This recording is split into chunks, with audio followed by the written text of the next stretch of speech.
Very special episode of Paranormal Misfits Podcast, a part of the You Run Podcast Network. Make sure to check out You Run, where you can find amazing podcasts that talk about cryptids, paranormal, the weird, and ones like ours.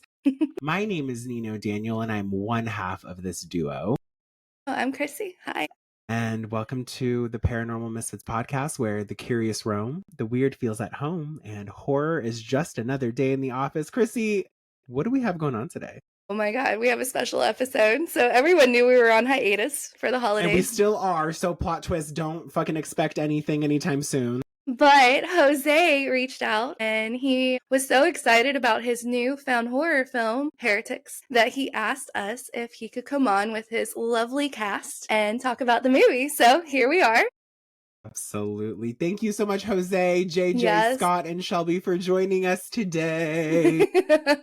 Yeah. Thanks for having us. Honestly, I'm so glad you guys allowed me to come back. Absolutely. Because I had such an amazing time talking Monster Mash with you guys. And I said, if anybody's going to get this fucking movie, it's these guys. So I'm happy to be here. Thank you so much. And a quick heads up to all of our listeners. I recently found out that Monster Mash is now available on Tubi. Mm-hmm. So if you want to see a Jose Prendes directed film featuring Ethan Daniel Corbett's cheekbones, go ahead and head over to Tubi. And Heretics, go ahead and head over to Tubi. Heretics is also now video on demand. You can do Fandango at home, Apple, and where else, Jose, can they watch this? Oh my gosh, it's everywhere. It just finished its theatrical run, which is pretty nice, but it is available, and I have it listed here. Charter Spectrum, Comcast, Xfinity, Cox Contour, Verizon On Demand, Dish, DirecTV. It will be on Amazon Prime eventually. It's on Google Movies and TV, Microsoft Movies and TV, as well as Hoopla if you have that app. Well, damn. Yeah, it's. I mean, say what you will about the asylum. At least they get the movies out there. I know, yeah, they do. So we've got a pretty neat episode lined up, like we said, and we are very much still on hiatus. We want to confirm that. So we'll be back in February. I don't even know. Well, we'll be back when we're back, babe. But I want to take a moment and just have everyone introduce themselves to our audience and either the role you play in the film or the part you were with production. And we'll go ahead and start off with Jose. I'm just kidding. Everyone knows who you are. I was going to say, you'd probably leave me for last, but sure. Hi, I'm Jose Prendes, the director of this madcap circus of improv, which we'll get into details. That's pretty much all I did on this one. There was a writer, his name is Ryan Ebert. He sort of gave us a 20-page outline, which was sort of our goal, but, everything was concocted by the cast and myself on the spot, which is an experiment that I didn't think would work out as well as it did. At least I think so. That's me. Beautiful. JJ, tell us about you. Alrighty, I'm JJ. I played Brett on the Heretics film. I think I'm lagging like crazy right now. We got you guys can still hear me. Absolutely. All right, cool. Perfect. And then Scott, tell us about yourself. Hi, my name is Scott Mazapika. I play Greg in the hit blockbuster film Heretics.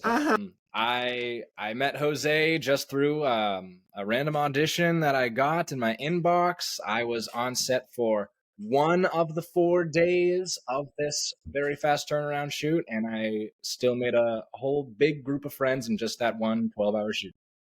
Hell yeah. Thank you. Shelby. Hi. Oh, wow, okay, I feel like Scott really set it up. Like, dang. Hi, I'm Shelby Wright. I played Jessica in Heretics with an S. Yeah, like Scott said, very quick turnaround, but it was very fulfilling, and we're all besties now, so that's that. I love that. I actually want to, since that's kind of like a topic of discussion, that was one of the things I wanted to ask is, like, give me the timeline. Okay, like from the cast is cast to wrap day, how long was the process? Okay, so I was in the middle of writing what in my mind was going to be my next movie, and it was Killer Doll, which we could talk about later. And I was balls deep in that script, and I'm like, this is great. This is going to be it. And then a friend of mine, the guy who produced Monster Mash, was like, oh, guess what? We're doing a found footage movie. We're shooting it in 4 days, and there's no script. And I'm like, that's fucking dumb, dude. That's crazy. Good luck with that shit. And then I started thinking about, like, man, kind of fun to do. That'd be kind of an interesting challenge to kind of tackle. And they were having trouble finding a director. So this was like 2 weeks before filming. They didn't have a director. So, you know, I wrote back and I go, do you have a director for this found footage thing? And he goes, why, would you be interested? I go, maybe. I mean, the fact that it's no script and we can kind of just do our own thing and have freedom, that'd be kind of nice. Because they're very strict over at Asylum normally. So I reached out to the main producers, and they're like, yeah, we don't have anybody. If you want it, it's yours, just so you know. It's less money, less time. And I said, well, the only way to do that is, you know, if we shoot it on our phones. We actually shot the whole movie on this. I still have it on here. So they said, okay, fine. Yeah, shoot it on the phone so that it looks, you know, like found footage. And then go. Have fun. And it was an easy, like, yeah, fuck yeah. This is, and then everyone's like, man, 4 days. I don't know. You know, we knew 6 days was tough. Are we going to do it in 4 days? I go, are you kidding me? We're shooting on the phone and there's no lines to remember. We don't have to set up lights. This is going to be a blast. Of course, the key was finding the right actors. So then casting came in. I wasn't a part of that process initially. The sides went out and it was just like all improv kind of stuff. So I watched everybody's tape and then I whittled it down to the cast that we got. And it is, I call it literally cinema kismet that the cast was not only willing to play, but so good. You can do improv and it can be really fucking bad. This improv was pretty fucking bad. No, it's great. This cast is so good. Ouch. No, this cast is so, like, from the beginning, guys, this is what we're up against. This is what we're going to do. This is going to be your ultimate acting challenge. Everybody, I need you at your best. And nobody shirked the responsibility. Everybody came in full guns blazing. We shot the movie in 4 days. We had some time. So we had a director's cut in about a week and then 2 months of post-production. And then here you go. But we shot it in October. Like, we shot it at the beginning of October, just to give you an idea of the window of time we had. Wow. We ended on October 1st, actually. So yes, end of September into October. That was it. That's sort of how it all came together and sort of the timeline of events. That's cool. That's like quick. Yeah, that was. Yeah. They all are. And I normally wouldn't have done this if it wasn't for the fact that we had the freedom to kind of make it our own. If it was somebody else's script, I think it would have been harder, you know, like a full script. Mm-hmm. If it was big, super big effects, if they wanted dragons and shit, that, you know, that killed us on Monster Mash. But this was all practical, and as long as my cast was good, that's all I care. Like, if my cast is good, we're good. And 2 hours in, I'm like, these guys all have instantly become friends. You know, I was the unofficial 8th member, third wheel behind the camera, and I loved working with these guys very much. They made it very easy. Oh, that's beautiful. How was it for each of you? Like, did it feel like a sprint? Did you guys have time to connect with each other on a personal level? Because the chemistry was legit amazing on screen. Or on phone, depending on how you want to talk about it. Honestly, we became friends really, like, Jose just trapped us in a room and just forced us to become friends, and it actually ended up being pretty easy for everyone. It was fun. I mean, I hit it off with Scott and Shelby, like, right away, and we just sat there and, like, I mean, when I first got there, there was, like, I didn't know where to go. Me and Shelby were just kind of standing there, like, what's going on? Then Jose's like, great, you guys are here. Sorry I didn't get time to meet you. Stop. Go become friends now. Go. And we're like, hi. And almost from there, it was, like, instantly pretty much a click. I feel like it was pretty easy. Yeah, there was this kind of, like, shared experience of how rushed we all were. We all had been alerted of the casting about a day before. I was like 24 hours maybe. And then I showed up to set and I was like, oh, wow, everyone is on the same page about how crazy and fast this really is. And so having this kind of communal experience of this shared, like, whoa, what's happening? This is crazy, right? And on top of just being on such similar vibing energy levels with everyone else, general friendship vibes paired with the circumstances just made for this, like, let's try it and see what happens. And when you take that pressure off to just, like, give it your best shot, it creates magic. Ooh, not the chef's kiss. I love it. Shelby, how was it for you? It was definitely, yeah, I mean, it was super quick turnaround. I think I got cast, like, I want to say 48 hours before. I wasn't even in LA. I was like in Florida about to go to New York, and I was like, cool, we're changing that. So then I came back to LA in a frantic little last minute adventure. Yeah, and then we all got to set, and honestly, it couldn't have been a better group of people to become like bonded with within a short amount of time. Like, we got there and everybody was just on the same page of, this is, let's like come up with some background, like how did we meet, doing all this stuff while also like getting to know each other personally. It was really fun, and like everyone got along super well, and yeah, I feel super lucky to have been a part of a cast that just, it was super easy for all of us. I mean, it just flowed really well. Yeah, it was a lot of fun. Oh, we also, I want to specify, because Jose mentioned this prior to recording, this episode will not contain spoilers of Heretics 2020. Just have to, like, fucking go watch it. There's that for you. That's my gift to you. Watch the fucking movie to see what happens. Thank you. I appreciate that. Absolutely. I circle back to the auditions. I hate improv. I'm not a fan of it. I have a friend who does a one-man improv show.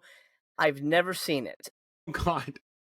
And I love him, but I will never go. Also, he's in Florida, so I have an excuse. Lewis, I love you. I hope you don't. I hope you're not dead, but I don't know why. Anyway, we're gonna send this to him. Actually, don't do that. He's amazing. Lewis, you're fantastic. So all the tapes I got were people improving, and it's just me rolling my eyes. Like, So when I got to the people that I chose, I'm like, oh, okay, there's something here, and I'm always looking for that. You know, I'm gonna go back to our pal Ethan. Ethan's my favorite actor I've ever worked with. Sorry, guys, I love you, but Ethan is a motherfucker right there. He's awesome. But this cast, there's a couple people in this cast that just knocked my socks. Everybody did. Just a couple? Okay. And I can spotlight them. I'm just giving you Eric shit. Roberts, number one. So Ethan was a guy in the audition that instantly got the part that I wrote. That's him. That's exactly the fucking guy. That's who I wrote. In the audition, that's what I was looking for. I didn't write the characters. As a matter of fact, before watching the tapes, I hadn't even watched the expanded outline. I just read the 2-pager of what was happening. So I didn't really know the characters, but I knew what I was looking for actors, and I was looking for actors that were genuine, and everybody who delivered a genuine performance quickly rose up in my ranks. And I'm glad Shelby was able to make it, because I've gone on to make her the final girl in my next one, and she's incredible. Ooh.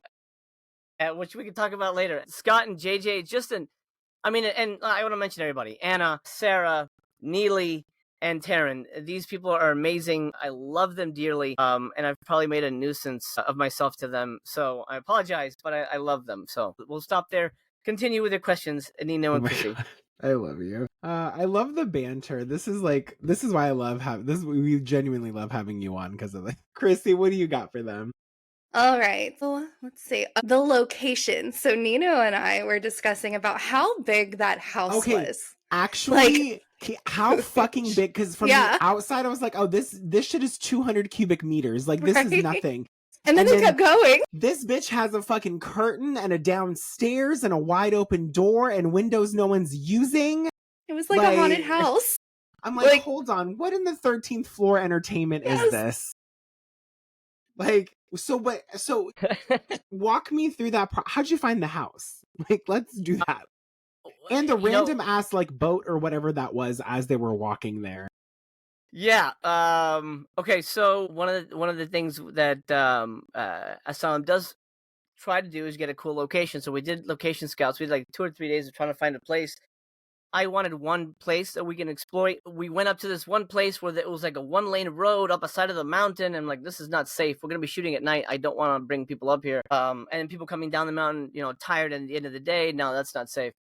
Then we found this place, which is like 20 minutes from my house. It's like a compound. And they've got like 3 fucking abandoned houses, like back to back.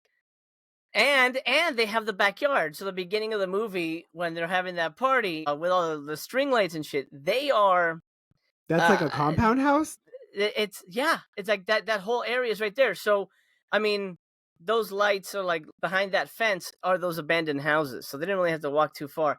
So we shot all 4 days in one location, which is what you want. You want to be landed. You don't want to have to travel around too much. Not that we had trucks and stuff to worry about. We had actual bathrooms. We didn't have to use. Actually, well, I take it back. We did have to move for the last day, but For the house itself, that was one location we had for 3 days, and basically it was 3 abandoned houses that we stitched together the magic of editing to make it look like one big house, not 200 cubic meters or whatever the fuck. I mean, it's a pretty big ass house. No, it definitely caught us by surprise as we were watching it. I'm like, okay, cool, like this house looks legit. And then I'm like, there's a curtain with a downstairs. Yeah? It was What the like, fuck? That's normal. You ever seen that before? I mean, in Arizona, we have we have cacti in Arizona. That's about all I've got for you, friends. It was cool though. It was giving me like backrooms vibes. Did the downstairs part where like things happened, keeping it spoiler free, was that set up that way, y'all? Or did y'all get to see it prior to filming? Were those reactions genuine? Also, was that a one-way mirror at one point, or am I just imagining something? I assume you're talking about the anal sex dungeon in the 3rd act. So that place. That's not the movie you sent me. That's crazy. Sorry, that's not what. That's crazy. Me and my co-star back there. No. Oh my God. Jesus. Sorry, I should not have put the bullet in here. Anyway, so there's a guy, who he's an artist. His name is Albert Reyes. Sort of underground, weird art kind of stuff, found objects kind of thing. And he has a haunted house in his backyard, like a full-on haunted house that he built and he keeps up year-round. Just built out of, random pieces of wood and glass and just strange shit. And I'd been to his house before and we'd, gone through the maze and, we'd stayed friends. And I go, man, I want to make a movie here one day. When this came around, it's the first thing I thought of, like, we got to get to Albert's house. We got to get in there. So that was an easy yes from the producers, and because we needed a place like that, we would not have had a place to do the anal dungeon stuff. Okay, so really quick, there's no anal sex dungeon for anyone. Like, that's the only spoiler I'll give you, because I personally was like, the pizza's reference enough, but there's that. Can I ask the cast this? Because I'm so curious. So obviously throughout the movie, it has nothing to do with sex dungeons or anal stuff. We're going to keep it PG. Yes, at it most doesn't. PG. I apologize. It's not. When y'all were in the home and you're doing what you're doing, you're obviously like getting into the role and stuff. I have to know this. Did you at any point know where the masked figure people were? Or was that just kind of like a, let's head over here and film something, plot fucking twist? We can't leave out the window. Like, did y'all know, or was it planned or not planned? Tell me a little bit more. There were like, I remember there were some scenes where we would know because we would like need to get that shot to like establish a certain thing. There were other times where we kind of wouldn't know. It was one of those shoots where it was kind of like, well, it was improv, so it was just everything that was happening was like, we're just kind of going with stuff. And there were even moments for me where it was like, okay, we're gonna do this thing, and then like we're kind of going, and you kind of just like black out and forget what's happening, and then you're like filming and you're like, yeah, that this is happening, and like there's always just so much happening. So there were some scenes where like yes, and other scenes where things just happen. Things were just happening. I love it. And Scott, JJ, any knowledge on the masked figures? Yeah, I mean, the dudes that were wearing them were just kind of walking around messing with us sometimes. Like, they just started wandering, like, when we were, like, thinking, like, Jose would be, like, thinking about some things, and he's like, okay, maybe we do this. And then they would just walk around, just, like, flashing the flashlight. They'd go outside and, like, mess with us a little bit. So, yeah, so that was kind of fun. I mean, almost, like, some of it was, like, planned, like, okay, like, they have to be planted here. But then, like, sometimes, I'm telling you, they were just, like, messing with us a little bit. But most of it that was seen was pretty much placed. Okay, good to know. Yeah, a little BTS knowledge is that Jose actually wore the masks the entire shoot and just would creep up on everyone. Damn sex dungeon masks. He's, I dungeon. I don't know. I was like, Scott, just follow me, man. Trust me, bro. No. Into this compound abandoned house where we film a movie. I actually did wear the mask once. I can't say when. I do something to somebody, but I can't say what it is. Damn it. It's now an we Easter can't egg. Guess now. Now you've set us up to where we can't guess, but I think I know which one you are. If I had to guess, I don't know. I'm pretty tricky, but can I don't know. Can I ask if you were one of the ones watching the security camera? No. Okay. That was Nope. where I had guessed you. No. All right. I feel like the spoiler-free thing is that he and I have a scene together. Yeah. Jose, you're lethal. I And had that's all such I'm a going to say about blast. that. Figuratively and literally. That's it. Yeah. Oh my gosh. But no, I mean, in terms of improving, yes, the dialogue was improv, but we're still making a movie. It can't just be random walking around and see what happens. So it had to be, hey, okay, this guy's going to pop out here. You're going to be redirected over here. You guys are going to hide behind the couch. For me, when I'm thinking of a movie, when I'm writing it, I've already thought the movie through 1,000 times in my head. I know what it looks like. I know where it's going, blah, blah, blah. And I fix on the day. Okay, well, we can't do this. We don't have time to move outside. So, okay, you stand over here. You're going to move here, do that. And, okay, lose these 2 lines, blah, blah, blah. Here, there was a lot of downtime where I'm just like, what do we do? So there was a lot of thinking, and it was a collaborative process. But usually the masked demonic guys were set up in advance so that we knew what to expect movie-wise. Which scene was it? I can't remember I think it might have been Taryn, where like the camera goes up to the window and you can't see anything, and then out of nowhere you just see like the figure, and that was the part where I'm like, I really should not watch this during work hour. That was JJ. That was a JJ scene. I remember that. That was the part where I was like, oh, this is scary. Yeah.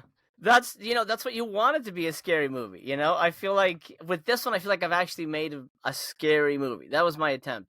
The other ones have been fun. This one, I feel, this is was like a designed to be scary visceral. movie. Yeah. I made my cast pee their pants. Well, one of them anyway. But No. Shelby, who peed their pants? Tell me now. I'm not saying it's you, but she's tell me like, now. say it. She's not here. I don't want to call them out. Was it hypothetically Neely? It was hypothetically Neely, yes. See that? BTS. I'm kidding. Oh my gosh. Okay, so obviously, when it came to y'all's characters, like, how did you prep for your character? Like, how did y'all kind of develop the character, especially with like that shortened amount of time that you had, and also building the chemistry between each other and like the storylines and everything, since the script was only 20 pages and basically just more of an outline, Like and a you guys didn't have guideline? any, like cliff notes. Just like the abridged version of what the movie's gonna be. Like a suggestion. Like a prompt, you know? Well, Shelby, you start. But basically, there was a little bit of a character. Sorry, there was basically a little bit of a character thing. Hey, this is Jess. She's blah blah blah blah blah, and then they went off of that. Go ahead, Shelby. Yeah, we had like a little bit of a character line, but yeah, I mean, it was a lot of just talking amongst each other and kind of figuring out our backgrounds. The fun part was we kind of developed it as we went as well. Like literally as we were filming, we would develop it even more, which was a really interesting thing to do as an actor. But yeah, I mean, we had moments where we would be pulled aside. We would talk about stuff. Like Scott and I had a moment where we pulled aside, talked to Jose, did this thing happen, and we had a few moments like that. Jose would pull us aside throughout filming and would talk to us, and then of course as actors we would kind of discuss what the background is and that sort of thing. But it was really fun. It was definitely different, I think, for all of us probably. Yeah, we definitely all just communicated about which facts of the world we were all going to be agreeing upon and navigating through that, because then where all the acting and the storytelling happens is like how we as these characters are relating to the given circumstances that we did agree upon. And we can explore everything within the scene and live really truthfully about all of that. Because if Shelby and I agree on our character's relationship and that can be revealed to JJ's character in the midst of something, he gets to just react completely, fully naturally, knowing that he and I also have a relationship and how that makes him and his character feel. So it just really created a lot of true, natural living in the moment. Yeah, that's awesome. Yeah, no, we definitely all established like a dynamic, which was really nice. But also from like the get-go, I kind of like already like knew that my character is going to be sort of like comedic relief, just kind of like really dumb. And I just kind of like tried playing along with that, but also like playing along everybody, since everything was natural, like Scott said, it made it so easy and just so fun to like, everyone helped me just be like more of a comedic dumb character because they were all just like being mean to me. So it was just it God, was no. more like there is like, oh, it's this guy again saying choinks and all that, and I was like, and Jose even he was like so excited. He was ready. But everybody made it like super. Everything was natural. That helped like develop our characters because like when I first got there, I felt like I was still playing like myself a little bit, but then almost like instantly after talking to like everybody, like okay, like he's this to you, she's like this to you. This is your incentive a little bit. Then it like just stuck in my brain. So every single time, it just felt like we were just going. I was Brett. Everyone was their character. I was forgetting their real names for a second. I mean, I feel like, isn't that like a good... Also, I have to ask you, JJ, was Choinks in the script? In the 20 pages, was Choinks mentioned? No, it was fucking not. That was 100%. What? 100%. That was my number one contribution to the movie. You know, here's the thing. Okay, sorry, I'm moving my light. No, in a weird way, I don't have a lot of authorship over the movie. Because I didn't film it. It was the actors holding the cameras. It was the actors talking. Sure, I pointed in the direction I wanted to go, and I asked for certain emotional things, but for the most part, it was a collaborative community thing, and I just kind of stood back and just watched. I was the first audience. Poinks was my attempt, and it's going to get there, to be the new viral hit word that everyone's going to be using in 2025. So it started here. I put it in my next movie, and I'm just going to keep going with it until it becomes a thing. And by the way, I was on Twitter a couple weeks ago, and somebody had labeled it like a picture of a fat bear. Like, look at this choinky bear. I'm like, what the fuck? How did that happen? How did the universe pick up on that? It's because it's meant to happen. Yes, choinks is coming to a Urban Dictionary near you very soon. Thank you so much. I'd like a t-shirt. Right? I'm making them. I do have one question, and I don't know if it's considered a spoiler, but the pizza and the keg stand and turning that into its own thing. Whose idea? Can we Whose idea? that a little bit? I was like, I would be how choking. Much Domino's that would, y'all have to order because I'm thinking, Jose, you fed these people a meal. Sure, it was pizza. Bye. The immediate nod off to shore. Bye. No, so that was in the outline. It is a plot point that we didn't have. There's a lot of stuff in the outline, like we don't have time to pay that off in a way that feels without too expositioning. I didn't want to get exposition-y because then it feels like you're making a movie and not like a real thing. So in the script, in the outline, it says Brett eats a ton of pizza. So like, I was like, okay, JJ, so here's what we're gonna do, man. You're gonna lay down and they're just gonna shove pizza in your face. And he was like, yeah, let's do it. Done. That's how that happens. There's your answer. We just fed him, and he was okay with it. I was so full. I ate so much pizza. See, before that, I was already eating pizza because I was hungry. Then they force-fed me pizza. Then in another scene, I'm eating pizza. And then for lunch, I was eating Taco Bell. Like, after shooting, I was going to puke, man. I wish I had your dietary regimen. Oh, my God. I definitely gained like 100,000 pounds, man. But it was great. I mean, food tasted great. What am I to complain about? I was fed. Did Scott and Shelby, did y'all get to partake in any like behind the scenes pizza keg stand moments, anything like that for either of you? No pizza keg stands, but I'm no stranger to the magic of dominoes, and I was sneaking as much as I could without the sound guy getting upset with my chewing sounds. Oh, yeah. And okay, I mean, we need to ask you this, Scott. What accent are you doing when you're narrating the pizza eating? That's like the Australian animal narrator, kind of like a Steve Irwin. Okay. Thing. Bye. Okay. That's just what I was feeling in that moment, and I said yes to it. Yeah. And Shelby, bestie, what about you? Pizza, keg stands, accents? Oh my. Like what? Tell me. No, I didn't. I did not do any Australian accent in this movie. Not in this one. No, I do. I think I do remember being like pretty hungry while we were filming that scene, but like I don't. I didn't. Why is that? That was all JJ. That was all JJ. We left it up to JJ, I guess. JJ, I'm so glad you shared. You know. Luckily, we got a lot.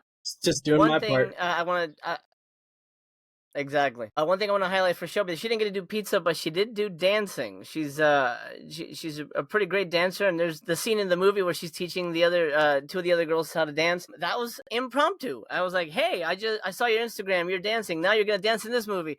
And then it literally was the first thing we shot on day 2. So there you go. Do you want to talk about what you put together there, Shelby, or is there no story behind those moves? Go tell me. Well, now we have to know.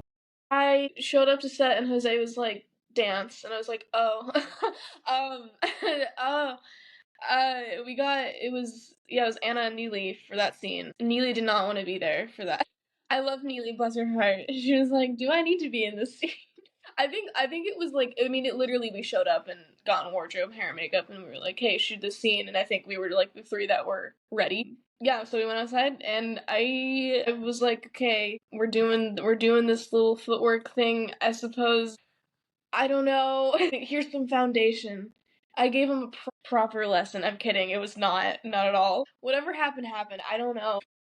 It was a good. I was gonna say it was a really well done scene, and I think going back to like the character development between all of you, this movie, watching it was like, I was thinking to myself, like, this could happen. Like, a bunch of people can get together and be like, you know what, we're bored. Let's go to an abandoned house. Like, let's just let's really let's fuck up our college lives. You know what I mean? Like, let's just have. Let's carb overload. Let's fucking do this. Maybe someone cheated on someone. We don't know. But what we do know is we're going to go to a back room. It's like, I know. Performance-wise, in terms of how we approach the character work, honestly, this was my 9th movie. This is the most fun I've ever had working with actors making a movie. Of all time, this is what I love the most. My favorite is writing. Second favorite is working with the actors. And here, I got to work with, I mean, everybody was a blank slate, and we all came in, we want to make the best fucking movie we can. How do we do that?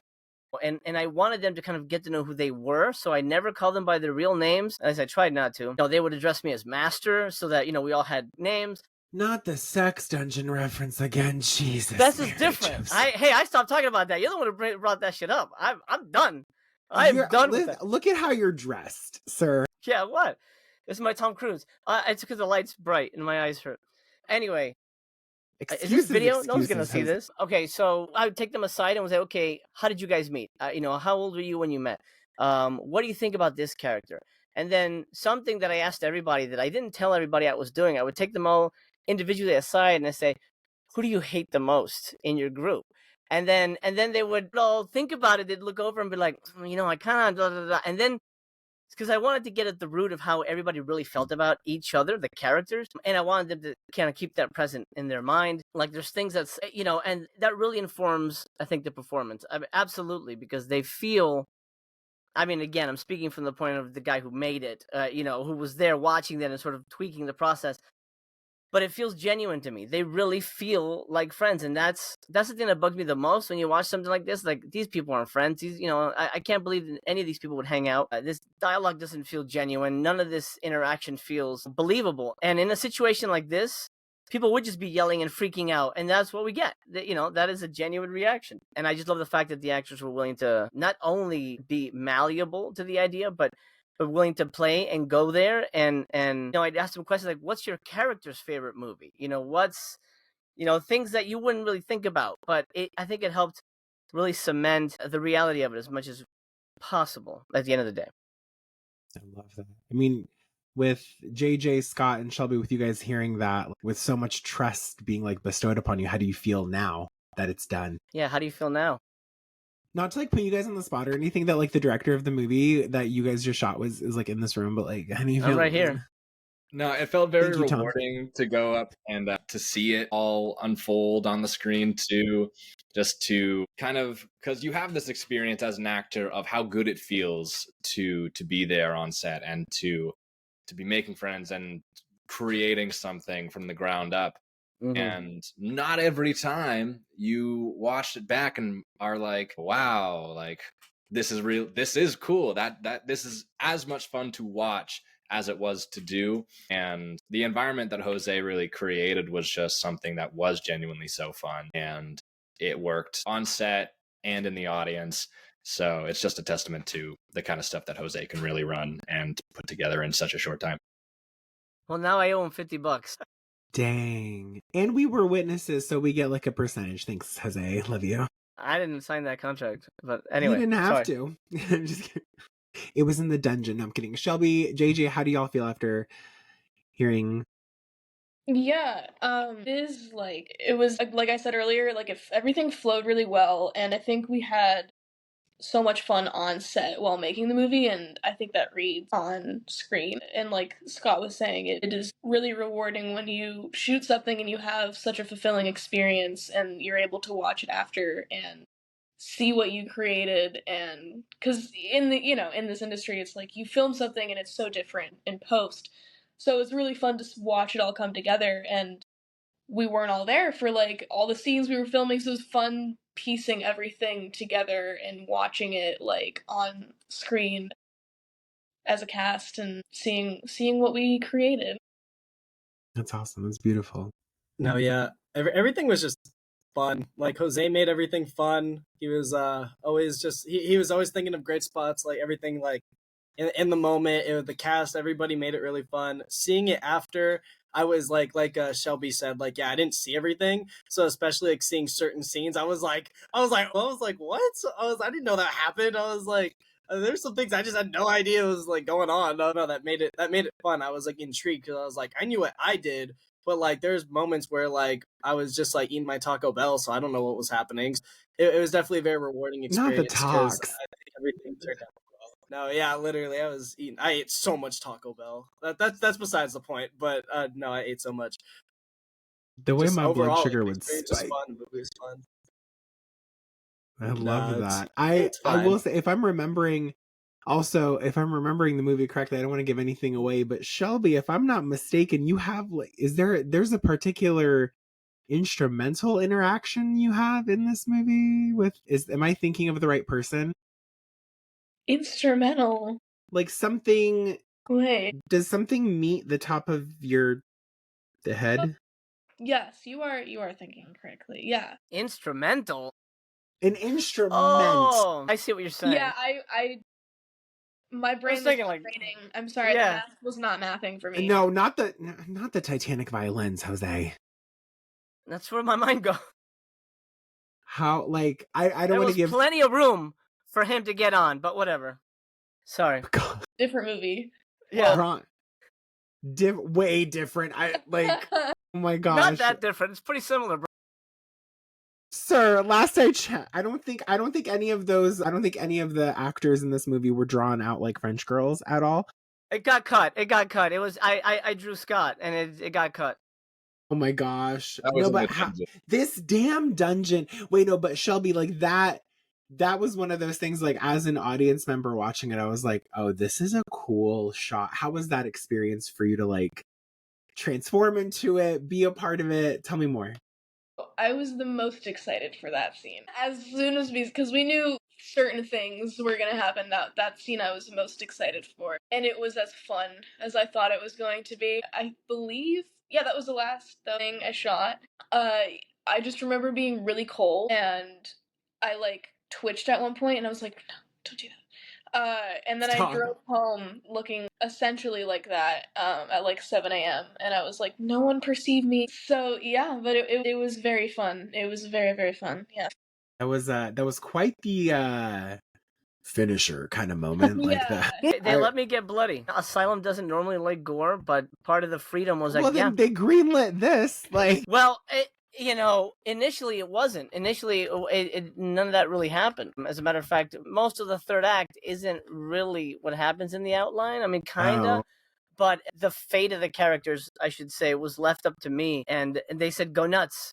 And I was like, okay, you got it. I'm in. And bonkers he went. So page 18 didn't have anything like. I don't remember. To be honest, I only read so far. I'm like, I'm good. I got the prompt. It's cool. Yeah. It's cool. I also want to ask for Scott, again, without giving too many things away. You were also greeted with an instrument. Mm-hmm. Drums. You were how was that for you? It felt fine for me. I just feel confident in my ability for It felt fine. Yeah. That's a good. sort of. Well, we did it in a very safe manner. I felt confident in my abilities to do said stunts and to be around the instruments with the proper precautions. The way you said the word instruments, friend. That violin really was strong, but Yeah. no, it was a safe set. I at any point in time never felt that I was in danger or that I was going to get hurt. It was it Nice. Yeah, quickly. It wasn't safe, honestly. I was full of black widows, and the floor was breaking apart. The ceiling was caving in, and there was hobos with knives. So luckily, we got out there Did with you our cast lives. those hobos as the masked figures? Because like A couple of them, yeah. you A know, couple, yeah. free labor. Exactly. Just kidding. JJ, how was it for you going through your stunts and everything? We'll call it that. We'll call them stunts. That's what we'll do. The stunts was absolutely amazing. I was looking forward to said scene throughout the entire time. It was safe, I would say, with the instruments that was bestowed. I started a damn trend. I want to say more without saying it, but I don't know how to word it. But otherwise, I feel like that was my favorite part. I love that. I will say for JJ, maybe he wants to skirt around this. There is a part where he has to be blinded, so he can't see at one point, and so we had two people leading him through this serial killer dungeon set. And you know, luckily he didn't. I don't think you didn't bump into anything, right? You're all right. He's fine. I was doing okay, yeah. I mean, I definitely did bump into things, and I was like, I kept tripping, and I was like, and then like it was funny because I was trying to guess where I was. And I was like, I have no idea where I am. I was like, I don't know where I am. And then like, I actually like when I was given eyesight again, it felt weird because I was blinded for a minute. And then he started yelling, "Take him away! Take him away! Pull out my eyes!" I'm like, "Geez, dude, calm down." He committed too much to what was happening. You know what? Maybe we don't want to make cameos in a Jose film. I don't know. Like maybe but if there's any BTS footage of the stuff Jose is talking about, if y'all just want to airdrop that to me, that'd be superb. Just so the way I'd go viral again. They're not allowed. They're not allowed. They signed an NDA. They're not allowed to show what happened behind the scenes. Damn it. To take my word for it, they had a fantastic time. And they're alive. I love it. Okay, so going back to the script or the outline. So we saw that Lilith is the like ideal, right? The topic. Why was it so important to highlight her? Like what made that choice? Because normally when you think of we'll go with demonic or whatnot, you usually don't jump to Lilith first. You usually jump to like one of the demons that's part of that little underground stuff like Lucifer, that. So, you know, yeah, so cute. Okay, so I will take responsibility for Choinks and Lilith. She was not in the script. It was a thing where I mean, I guess the cat's out of the bag. It's not real footage. These are actors. But the asylum, yeah, I know, everyone's stunned. You mean to tell me I got my Ouija board out for fucking nothing? No, you can still use that. It's cool. It's cool, bro. Jose. you can still make some communications. Go ahead. I'm gonna text my grandmother. Do it. No. Please, let me know what she says. So the asylum didn't want to do credits. So we're like, okay, well, we're not going to begin the movie with just cutting to the thing. We need a thing. So my setup, my concept is this is a recruitment video for the Cult of Lilith. This is there you see the guys filming the security cameras, whatever. They're just showing what Lilith has done, for lack of a better word, to other victims. So this is kind of like their Claire's ear piercing. Claire's ear piercing. Oh my god. Recruitment video. That's kind of what the idea. This is the Lindsay Lohan gets an ear piercing at camp, whatever, in Parent Trap. Yeah, that's where my head was at. Lindsay Lohan getting her ears pierced. That's a comparison. And then Lilith, I was like, well, what should we call this thing they're worshiping? And I went through the list. I'm like, well, it's got to be Lilith. Just jumped out at me. I don't know if she whispered in my ear and was like, it's me. Let's do me. I'm like, you got it. You're in. Ooh, what? The Ouija board. I know a dungeon we could explore, Lilith. Hey, so But I didn't say what kind of dungeon. the amount of sage I would bring with me onto a Jose Prendes set is just instrument. The amount of pizza JJ ate is the amount of sage I'm bringing. Like that. Hey, ghosts are scared of me. Like literally. I'll say that. But Yeah. story for another time. Well, we've never done a paranormal episode. We should actually do We should a paranormal episode. whenever you want to come on to do that. Listen, honestly, I just know an unsweetened iced tea hates to see me coming, and that's about as paranormal as it's gonna get. I get that. Hold on, real quick. Yeah. With not to give it away, with the ending, was your idea to kind of leave it up for interpretation, or do you have an idea for like further? Is this something? Yes. It's weird when it comes to sequels. Like I just got a sequel greenlit for my Exorcist movie, which is great. So hope we're doing that next year. Sequels are weird, and it really depends on what happens. I really wanted one for Monster Mash. That's still up in the air. No, we want one too. I know. They go on vacation. It was going to be great. Anyway, so for this, yes, there is room for a sequel. The outline, it was 20 pages of exposition. So it explains, I don't want to go into detail, but it explains everything. Because of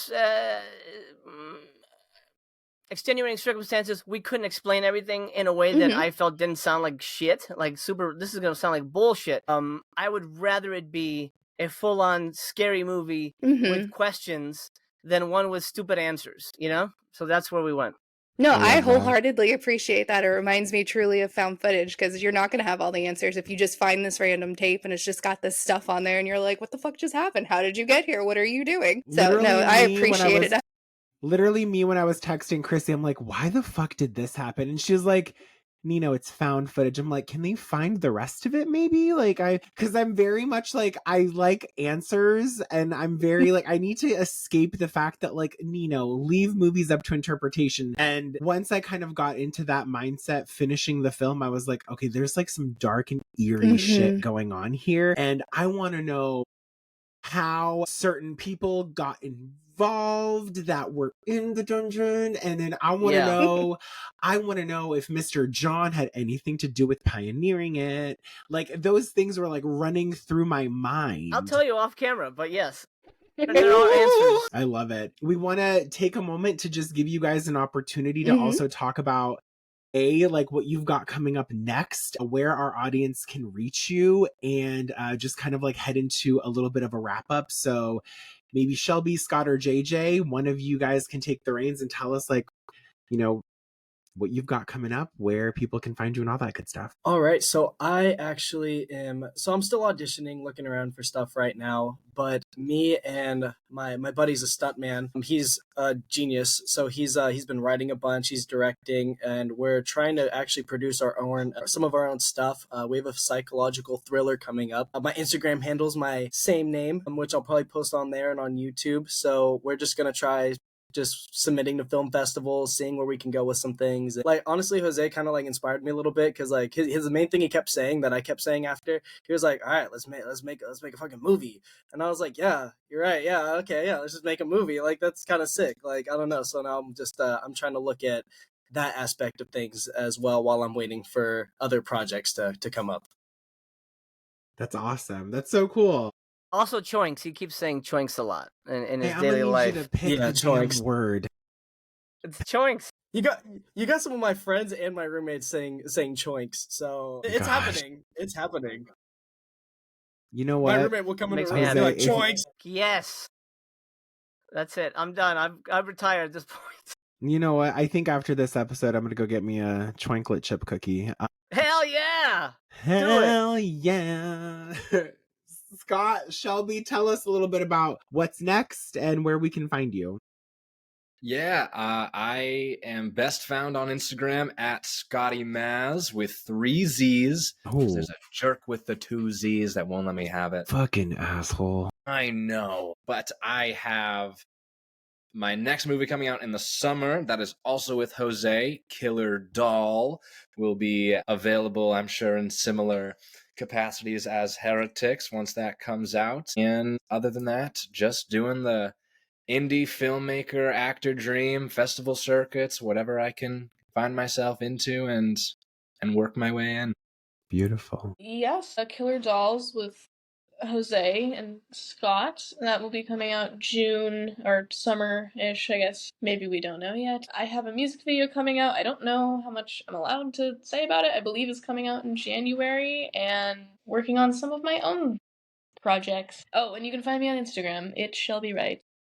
That's awesome. Thank you. And then we've been hearing a whole bunch of mentions of Killer Doll. I know we're obviously talking about Heretics 2024, but Jose, tell us a tidbit, a snippet, something about Killer Doll that, you know? I love Heretics, but I love Killer Doll. Damn. I mean, now here's the thing. Killer Doll's been in my head for over a year.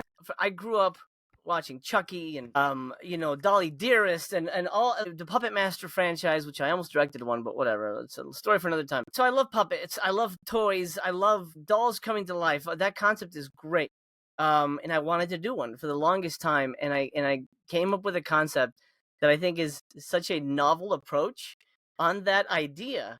I said, "Oh, this is great. I'm gonna make this." As luck would have it, the Asylum was looking for a doll movie, and I pitched them the idea.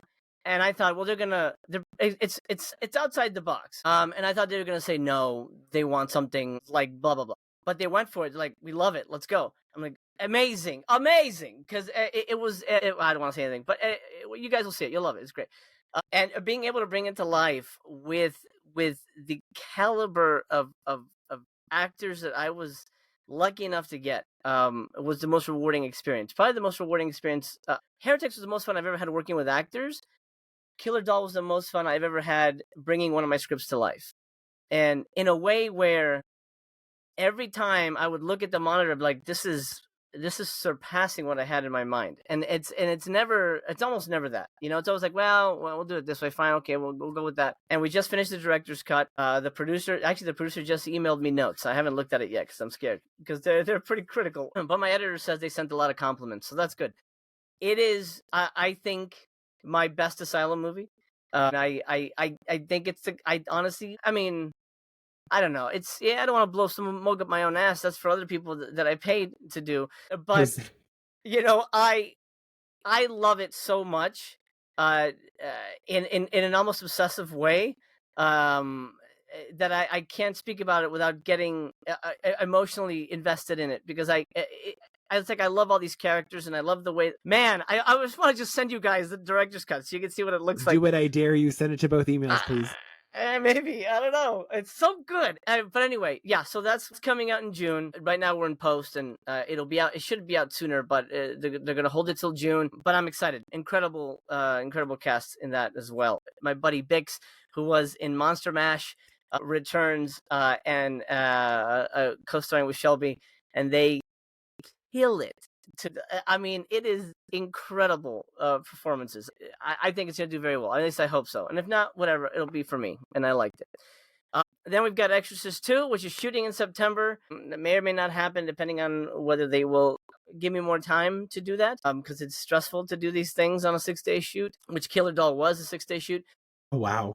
And then potentially, fingers crossed, I have a bigger movie we're raising money for. Fuck it, I'll just say it. It's called Devil in the Details. I've got Scout Taylor Compton, Lynn Shay, Doug Bradley, and Sean Whalen attached. And we looking to shoot actually kind of June, but we'll shift it around. That one is, I described it as Hellraiser meets Heat. So it's really outside the box, really fucking unique, but I love that script. And if I'm able to put that together, I think that's going to be the one that gets me, I don't want to say out of the Asylum gutter, but, into the next, Tier.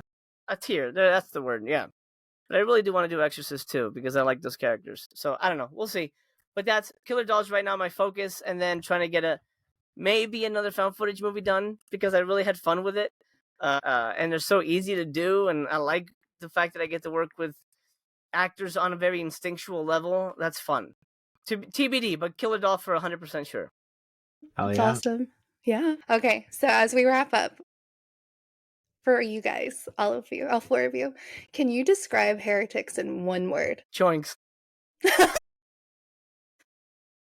Well, the JJ, catchphrase. there goes your line. Choinks. J- I think my real word would probably be just fun.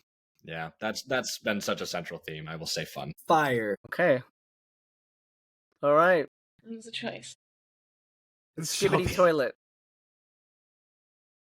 what is these Gen Z I'll say thrilling. thrilling? Okay. I like choinks, fun, fire, thrilling. Chrissy, I mean, for us as viewers, how would you describe Heretics in one word? I don't know, because I described it in like a few. It was my ideal found footage of like actual true found footage of like teenagers going, finding the location because they're bored, and then basically fucking around and finding out. Oh my god. Yeah. That's what it was. Honestly, I would describe it as Gen Z as fuck. Like, it was fantastic. Mm-hmm. Genuinely, Chrissy and I, as viewers, we loved it. And JJ, Scott, Shelby, Jose, thank you for sharing all of like the wonderful knowledge and the preparation that went into all of this. We'll be sure to keep your socials linked so our audiences can reach out to you guys. But Chrissy, do you want to wrap us up or should I take us home? You can take us home.